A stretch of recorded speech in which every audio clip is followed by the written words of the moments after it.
નમસ્કાર દર્શક મિત્રો, આપ જોઈ રહ્યા છો એફકે લાઈવ ન્યૂઝ। તો જોઈએ આજના મહત્વના સમાચારમાં।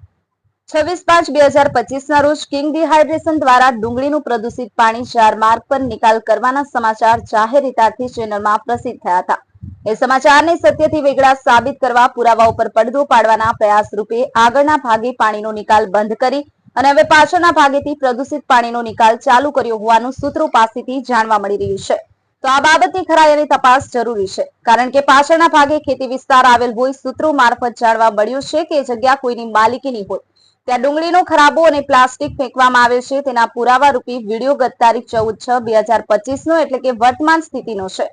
એટલે આ ખરાબ પાણીના કારણે જમીનની ગુણવત્તા પર આડઅસર થઈ શકે, તેમજ ત્યાં માલ ઢોર પણ ચરવા આવતા હોય। તો જો આ ખરાબો ખાઈ જાય, પ્લાસ્ટિક ખાઈ જાય, પાણી પી જાય તો બીમાર થઈ જાય અથવા મોતને પણ ભેટી શકે તેવી સંભાવના નકારી શકાય તેમ નથી। જો ભવિષ્યમાં આવી કોઈ ઘટના બને તો જવાબદાર કોણ? આ બાબતે ગૌપ્રેમીઓ અને ગૌરક્ષકો આ સમસ્યાનું નિવારણ અને નિરાકરણ લાવવા માટે અંગત રસ દાખવે એ જરૂરી છે।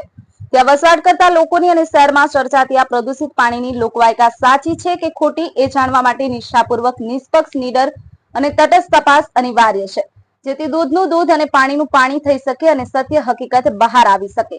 સત્ય સામે અસત્ય કદી ઊભું રહી શકે જ નહીં। સત્યની હંમેશા જીત જ હોય। સત્યમેવ જયતે।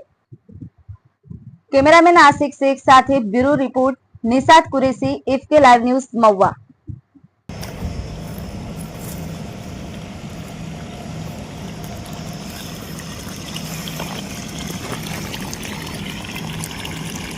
આ કોઈ વરસાદનું પાણી નથી કે નથી આ કોઈ નર્મદા ડેમનું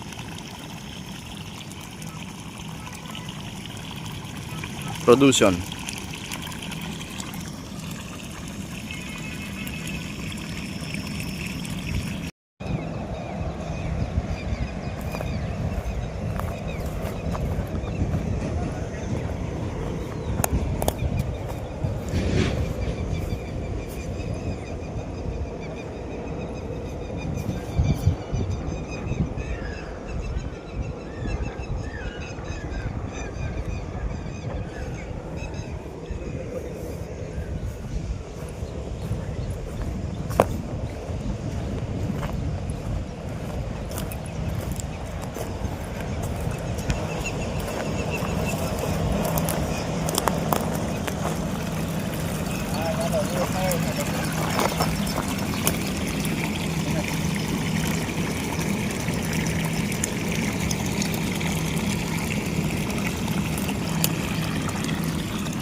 આ ભર તડકે ઉનાળે વરસાદનું પાણી નથી। આ